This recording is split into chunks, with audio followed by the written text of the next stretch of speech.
Mi hermano dejó su juventud para criarme mientras nuestra mamá nos fallaba, sobrevivimos juntos cosas que nadie debería vivir, y aún así lo traicioné el único día que me necesitó de verdad. Hay personas que crecen y cuando hablan de su infancia dicen cosas como, extraño esa época, o fue la mejor etapa de mi vida. Yo nunca voy a poder decir eso, y no lo digo buscando lástima, lo digo porque es simplemente la verdad, y porque esta historia no tiene ningún sentido si no entienden desde dónde venimos mi hermano y yo. Me llamo Sofía, tengo 23 años, y la persona más importante de mi vida es alguien a quien fallé de una manera que todavía no sé si algún día voy a poder perdonarme del todo. Su nombre es Rodrigo, tiene 30 años, y aunque en papel somos hermanos, hubo una época en la que fue, sin exageración, la única razón por la que yo seguí aquí. Pero para entender lo que pasó entre nosotros, necesito contarles cómo empezó todo. Necesito contarles sobre nuestra mamá. Nuestra mamá se llama Elena. Y Elena es de esas personas que son difíciles de odiar completamente porque en algún lugar, debajo de todo el daño, hay alguien que genuinamente cree que hizo lo mejor que pudo. El problema es que, lo mejor que pudo, no fue suficiente. Nunca lo fue. Y las consecuencias de eso las cargamos Rodrigo y yo de maneras que ninguno de los dos pedimos. Rodrigo no creció conmigo desde pequeño. Su papá y mi mamá se separaron cuando él era muy chico, y se lo llevó. Yo soy hija de otro hombre, alguien que tampoco se quedó. Así que durante años, Rodrigo y yo existimos en el mismo mundo pero en órbitas completamente separadas, sin saber realmente el uno del otro más que de nombre. Eso cambió cuando Rodrigo tenía 12 años. Su papá, por razones que nunca entendí del todo y que tampoco me pertenecen a mi juzgar, decidió que ya no podía seguir haciéndose cargo de él, y lo mandó con nuestra mamá. Yo tenía 5 años cuando Rodrigo llegó a nuestra casa. No recuerdo exactamente el momento en que apareció, pero sí recuerdo la sensación. Era como si de repente hubiera alguien en el apartamento que llenaba el espacio de una manera diferente, no ruidoso, no molesto, solo presente, como si siempre hubiera faltado algo y de pronto estuviera ahí. Lo que sí recuerdo con mucha claridad es lo que era nuestra casa en ese entonces. Nuestra mamá estaba, en ese momento, en uno de los peores periodos de su vida. Estaba profundamente deprimida, aunque nadie usaba esa palabra. Solo decían que estaba mal. Bebía todos los días, no de manera discreta, no una copa de vino antes de dormir. Bebía hasta que no podía hablar bien. Bebía hasta que las palabras se le enredaban y los ojos se le ponían vidriosos y cualquier cosa que dijeras podía convertirse en el detonador de una pelea enorme. Y además de eso, estaba enganchada de un hombre, un tipo que se llamaba Marco, que era el marido con el que llevaba años en una relación que desde afuera se veía claramente como algo que no le hacía bien a nadie, pero que por dentro, para ella, era lo único que le importaba en el mundo. Marco llegaba cuando quería, a veces a las 11 de la noche, a veces a las 2 de la mañana, traía botellas, peleaban. Se gritaban cosas que yo escuchaba desde mi cuarto con la almohada sobre la cabeza intentando bloquear el sonido. Y Rodrigo, que llevaba apenas unas semanas con nosotros, también escuchaba todo. No había reglas en esa casa, no había horarios, no había nadie que revisara si habíamos comido o si habíamos hecho la tarea o si habíamos dormido bien. La escuela era algo que pasaba o no pasaba dependiendo de si alguien recordaba despertarnos, y muchas veces nadie recordaba. Rodrigo tenía 12 años y yo tenía 5, y los dos nos las arreglábamos solos en medio de un caos que ningún niño debería tener que navegar. Pero aquí está la cosa. Rodrigo, desde el principio, me vio, no como una carga, no como un problema, me vio como su hermana. Y eso, en ese momento, era algo que yo no sabía que necesitaba tanto hasta que lo tuve. Cuando tienes 5 años y tu hermano mayor tiene 12, él es básicamente un adulto para ti, es enorme, sabe cosas. Puede abrir el refrigerador sin ayuda, puede encender la estufa, puede leer las instrucciones en la caja del cereal. Rodrigo se convirtió en eso para mí, no porque alguien le dijera que tenía que hacerlo. Nadie se lo pidió, simplemente lo hizo porque era él. Porque tenía esa cosa dentro que no le permitía ignorar que su hermana de 5 años estaba ahí, sola, con hambre, sin nadie que la viera. Me preparaba el desayuno antes de ir a la escuela. Me ayudaba a hacer la tarea cuando él mismo acababa de llegar del colegio cansado. Me contaba historias antes de dormir cuando nuestra mamá y Marco peleaban tan fuerte que yo no podía cerrar los ojos. Y también me enseñó a hacer otras cosas. Cosas que no debería haberle tenido que enseñar a una niña tan chica, pero que eran necesarias ahí. Me enseñó a distinguir cuando nuestra mamá estaba en un estado en el que era mejor no hablarle. No por miedo a que nos pegara, sino porque cuando estaba muy tomada, cualquier conversación podía terminar mal, llorando, con ella diciéndole cosas a Rodrigo que ningún niño de 12 años debería escuchar sobre sí mismo, y Rodrigo simplemente las absorbía, las dejaba entrar y no decía nada, o a veces me tomaba de la mano y me llevaba a otro cuarto y ponía música en su teléfono viejo y hacíamos como que no estaba pasando nada. También aprendimos a escondernos, no literalmente, aunque a veces sí, sino a volvernos invisibles cuando la situación lo requería, a no hacer ruido cuando Marco estaba ahí, a no pedir cosas cuando nuestra mamá tenía la cara de que no era buen momento, pero también había momentos buenos, y eso es lo que hace todo más difícil de contar, porque si hubiera sido puro horror, quizás sería más fácil de procesar, pero no, Había tardes en las que Rodrigo y yo nos escapábamos al parque que quedaba a unas cuadras y pasábamos horas ahí. Él me empujaba en el columpio, me enseñó a andar en patineta, aunque yo era malísima y me caía cada 3 segundos y él se reía, pero no de manera cruel, sino de esa manera que te hace reír también aunque te estés levantando con la rodilla raspada. Hablábamos, mucho, sobre cosas de niños, sobre cosas que nos gustaban, sobre lo que queríamos ser cuando creciéramos. Rodrigo quería ser ingeniero. Le gustaban los carros, entender cómo funcionaban las cosas. Yo no sabía qué quería,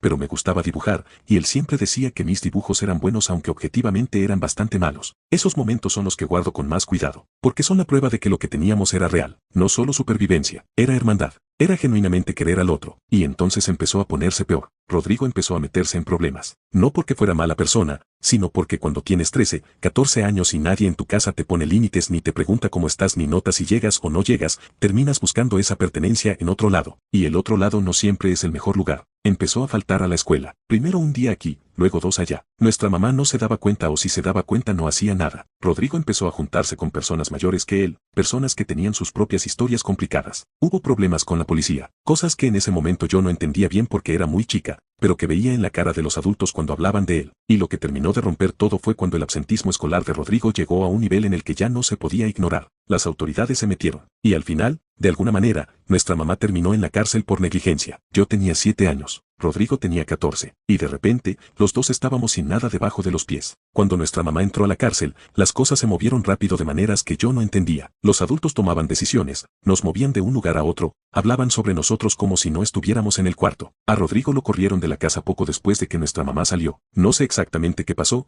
no tengo todos los detalles. Solo sé que una mañana Rodrigo ya no estaba, y que alguien me explicó que se había ido a vivir con nuestra abuela, que vivía en otro estado, a horas de distancia. Yo tenía 8 años y mi hermano se fue. No voy a exagerar diciéndoles que el mundo se acabó, porque soy adulta ahora y puedo ver las cosas con más claridad. Pero en ese momento, para esa niña de 8 años, sí se sintió así, como si alguien hubiera apagado una luz que no sabías que estaba ahí hasta que de pronto todo quedó oscuro. Nuestra mamá salió de la cárcel, pero las cosas no mejoraron de golpe. La gente imagina que ese tipo de experiencias transforma a las personas, que salen diferentes. A veces sí, a veces no. Nuestra mamá salió más o menos igual, todavía cargando los mismos problemas, todavía enganchada en los mismos patrones. Y entonces, menos de un año después de que Rodrigo se fue a vivir con nuestra abuela, nuestra mamá se quedó sin hogar. Yo tenía 9 años. Y fue entonces cuando Rodrigo, que tenía 19, que estaba estudiando y trabajando como bombero al mismo tiempo, que apenas estaba construyendo algo para sí mismo, decidió que iba a hacerse cargo de mí. No lo obligaron. Nadie le puso los papeles enfrente y le dijo que firmara. Él tomó esa decisión, me fue a buscar, y me llevó a vivir con él. Hasta hoy, cuando pienso en eso,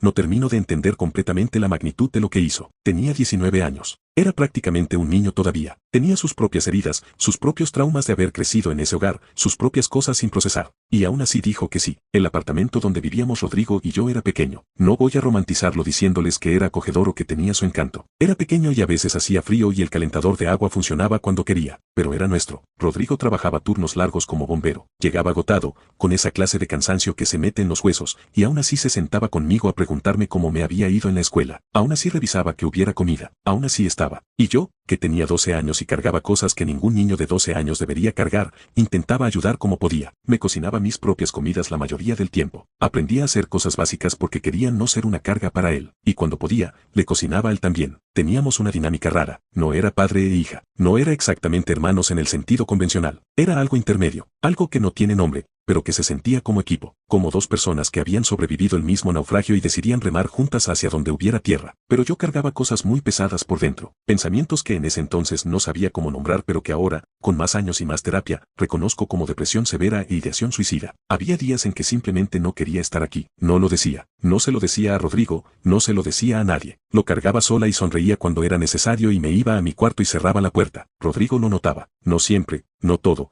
pero notaba cuando algo no estaba bien. Me preguntaba. Y yo decía que estaba bien porque no quería preocuparlo, porque ya hacía suficiente, porque sentía que ser una carga emocional encima de todo lo demás era demasiado pedir. Y entonces llegó algo que lo cambió todo. Teníamos un roomie, alguien que rentaba en el mismo departamento para ayudar con los gastos. No voy a dar muchos detalles porque honestamente no quiero entrar en eso más de lo necesario, pero ese roomie me estaba haciendo daño, físicamente, y yo lo sabía y no decía nada porque sabía que sin ese dinero extra no podíamos pagar el apartamento, y si no pagábamos el apartamento, Rodrigo y yo nos quedábamos sin hogar. así que me quedé callada, durante meses, cargando eso también, hasta que ya no pude. Hubo un incidente, uno lo suficientemente grave como para que ya no se pudiera esconder. Rodrigo lo vio, o lo descubrió, no recuerdo exactamente cómo, solo recuerdo su cara cuando supo. No era furia exactamente, aunque había furia, era algo más profundo. Era el dolor de alguien que se da cuenta de que falló en proteger a la persona que más quería proteger, aunque técnicamente no hubiera hecho nada mal. Me acuerdo de que lloraba. Rodrigo, que era la persona más fuerte que yo conocía, lloraba. Y yo no sabía qué hacer con eso porque nunca lo había visto así. Unos días después de ese incidente, Rodrigo me dijo que íbamos a hacer un viaje. Me dijo que quería que yo viera a nuestra abuela, que me iba a llevar hasta allá. Y yo no pregunté demasiado porque estaba agotada y porque confiaba en él ciegamente. Manejamos horas. Recuerdo ese trayecto de manera fragmentada. La carretera, la música que ponía él en la radio, el silencio que a veces se instalaba entre los dos y que no era incómodo sino cansado, como dos personas que han corrido mucho y necesitan parar a respirar. Cuando llegamos a la casa de nuestra abuela, Rodrigo me sentó y me habló. Me dijo que me quería mucho. Me dijo que había estado pensando mucho en lo que había pasado y que él no estaba en condiciones de darme lo que yo necesitaba. Que él mismo estaba pasando por cosas muy difíciles que no me explicó del todo, y que necesitaba que yo estuviera en un lugar seguro con alguien que pudiera cuidarme de verdad.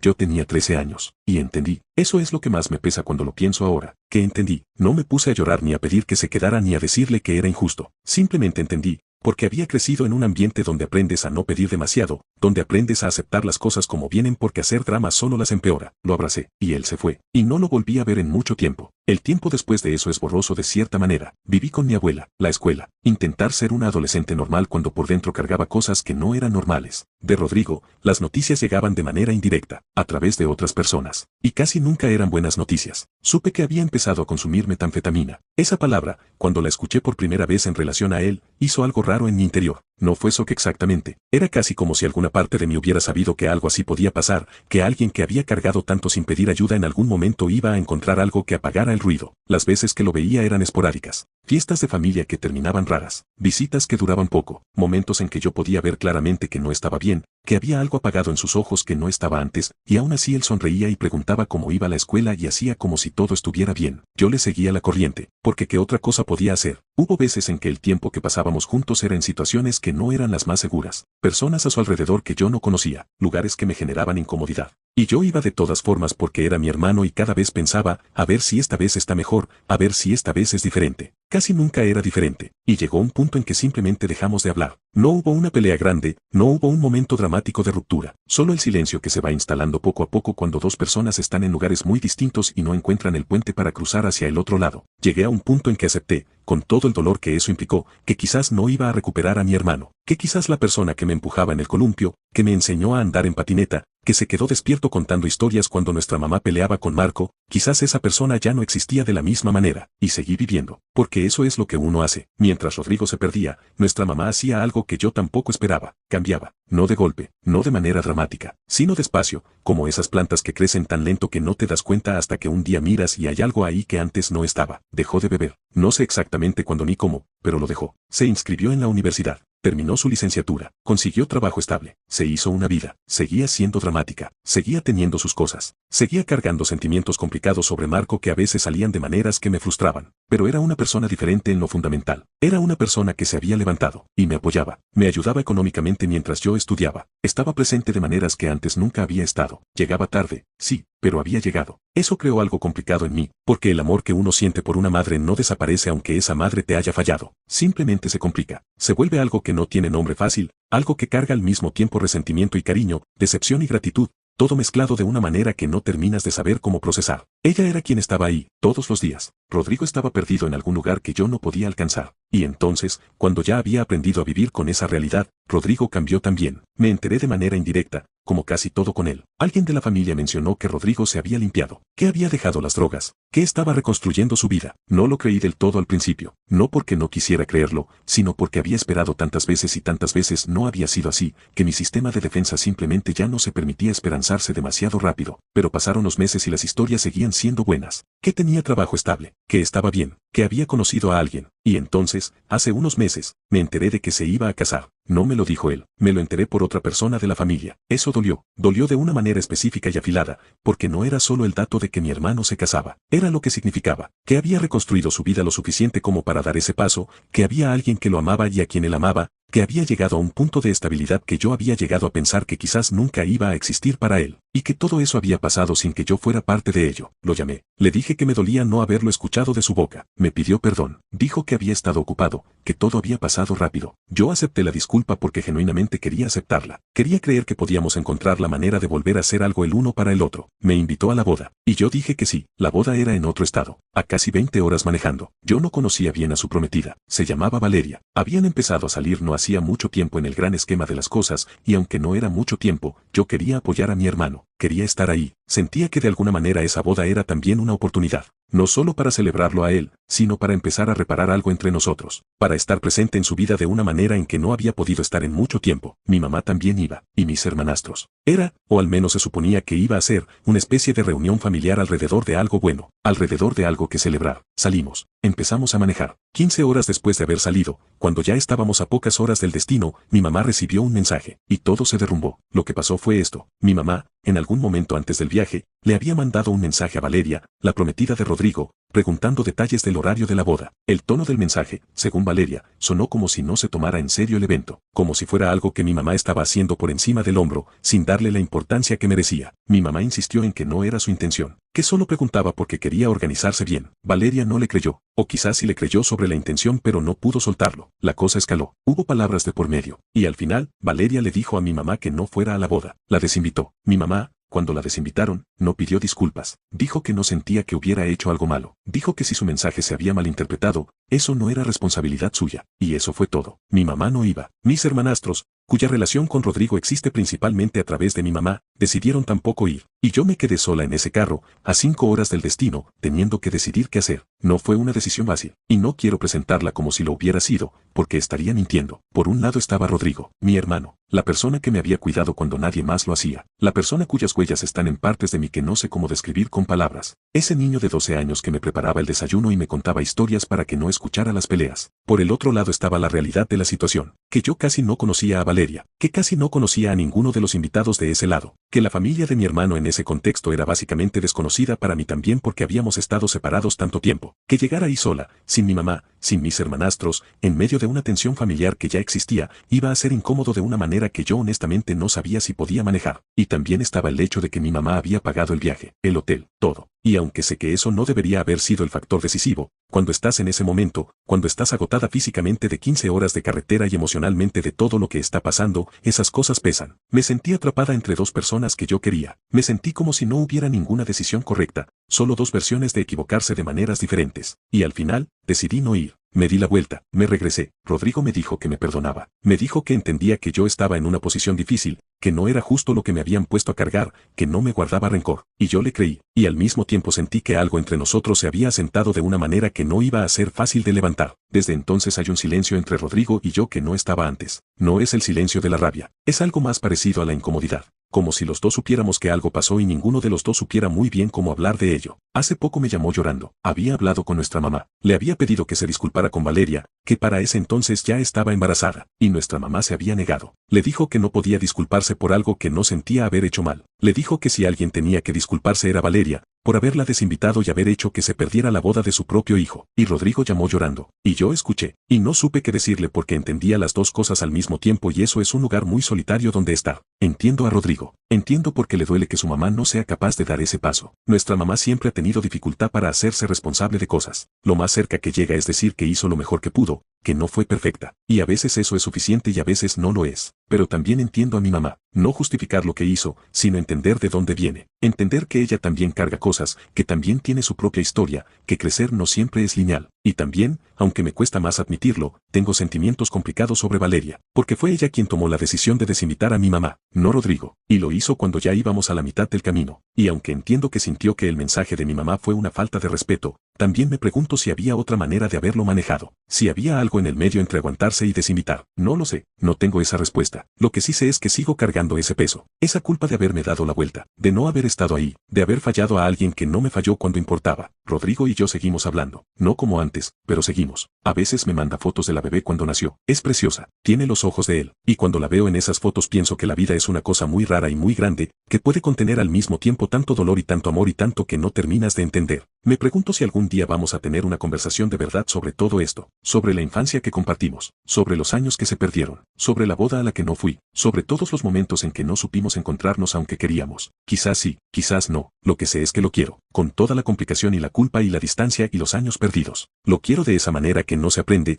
que simplemente existe porque fue el primero que te vio cuando nadie más te miraba. Y supongo que con eso tengo que seguir cargando, no como un castigo, sino como el precio de haber amado a alguien en un mundo que no siempre nos dio las condiciones para amarnos bien. Si llegaron hasta aquí, gracias por leer. No esperaba escribir tanto, pero se siente un poco menos pesado ahora que está afuera. Y si alguien más carga algo parecido, algo que no tiene nombre fácil, algo que no cabe en una sola emoción, solo quiero decirles que no están solos, que a veces las historias más difíciles de contar son exactamente las que más necesitan salir.